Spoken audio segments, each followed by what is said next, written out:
Shalom Bapak Ibu Saudara, apa kabar? Saya berharap dalam keadaan baik dan dalam penyertaan Tuhan.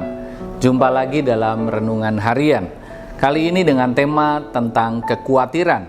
Kita akan baca Matius 6 ayat 27. Siapakah di antara kamu yang karena kekhawatirannya dapat menambahkan sehasta saja pada jalan hidupnya? Nah, kalau kita lanjutkan membaca ayat ini, kita akan menemukan di sana sebuah logika yang Tuhan pakai untuk menggambarkan sesuatu yang kecil lalu beranjak kepada sesuatu yang besar. Kita bisa melihat di sana ada burung pipit yang kecil dipelihara Tuhan, apalagi manusia yang adalah imago Dei atau diciptakan serupa dengan Allah. Lalu ada juga di sana bunga bagong yang artinya itu adalah rumput liar di pinggir jalan, dan itu Tuhan dandani. Lalu dia memberi perbandingan Salomo dengan segala kemegahannya pun tidak pernah memakai jubah seindah bunga bagong tadi. Sesuatu yang kelihatan kecil lalu beranjak kepada sesuatu yang besar. Nah, seringkali dalam menjalani kehidupan kita juga salah dalam memahami. Ada hal-hal kecil di hidup kita seperti masalah yang sedang kita hadapi. Sebenarnya itu adalah hal yang kecil karena ada hal yang besar yang Tuhan sedang kerjakan dalam kehidupan kita lewat masalah dan kekhawatiran yang kita hadapi.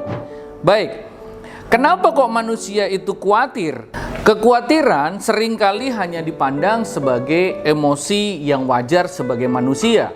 Kita seringkali mendengar kan, ya wajar dong khawatir, kan kita masih manusia.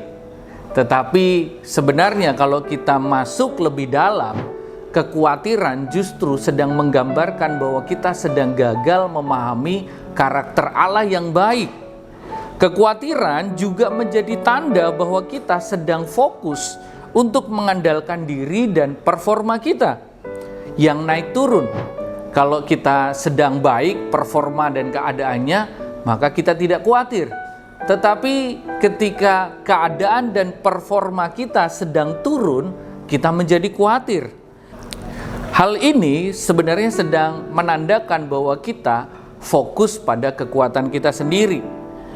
Kita mengaku sebagai orang yang percaya kepada Tuhan. Namun dalam praktek kehidupan kita seringkali mengandalkan diri kita sendiri. Seolah-olah kita mau berkata, Tuhan gak usah repot-repot ya, urus saya bisa. Nah, disinilah kegagalannya. Seolah-olah kita berpikir bahwa Tuhan tidak mampu mengurus hidup kita. Dan kalau kita terus-menerus hidup dengan prinsip seperti ini, jangan-jangan kita telah menjadi ateisme praktis. Atau jangan-jangan kita sedang berusaha menjadi Tuhan atas diri kita sendiri. Lalu, apa solusi yang Injil tawarkan? Dalam Matius 6 ayat 33 berkata, "Tetapi carilah dahulu kerajaan Allah dan kebenarannya, maka semuanya itu akan ditambahkan kepadamu." Dalam dunia arsitek, ada prinsip yang berlaku yang disebut dengan istilah ordering principle. Ini adalah prinsip tentang desain, penataan, dan keteraturan. Dalam kerajaan Allah, Allah sendirilah sang kreator dari ordering principle tadi. Allah telah mendesain dan menata kehidupan kita secara teratur. Dalam hal ini kita juga dapat lihat ketika Allah menciptakan alam semesta, kita bisa melihat bagaimana Allah teratur menata segala sesuatu, mendesain alam semesta ini sehingga tidak ada satupun yang bertabrakan. Semuanya teratur pada tempat dan waktunya. Demikian juga dalam kehidupan kita. Dia sudah merancangkan segala sesuatunya dalam keteraturan ilahinya, sehingga semuanya akan mendatangkan kebaikan. Roma 8 ayat 28 sampai 29 di sana dijelaskan bahwa Allah turut bekerja dalam segala sesuatu untuk mendatangkan bagi kita. Kebaikannya apa? Kebaikannya kita bisa lihat dalam ayat 29 bahwa melalui semua yang terjadi, segala sesuatu yang terjadi, kita dibentuk semakin serupa dengan Kristus. Mari ambil waktu sejenak untuk kita merefleksi apa yang menjadi kekhawatiran terbesar kita saat ini. Apakah rancangan dan karya Kristus belum cukup untuk menjawab kekhawatiran kita? Mari kita kembali memandang kepada salib Kristus.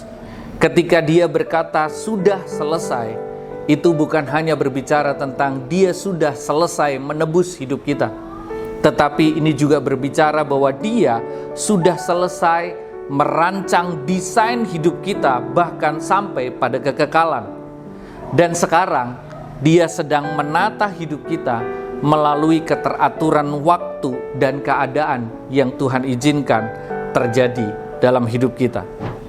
Saya berdoa kiranya kebenaran Injil dan kemampuan dari Roh Kudus menjadi kekuatan baru yang menggantikan kekhawatiran kita menjadi kekuatan baru untuk kita menjadi taat dan bersandar serta berharap pada rancangan Allah yang sempurna.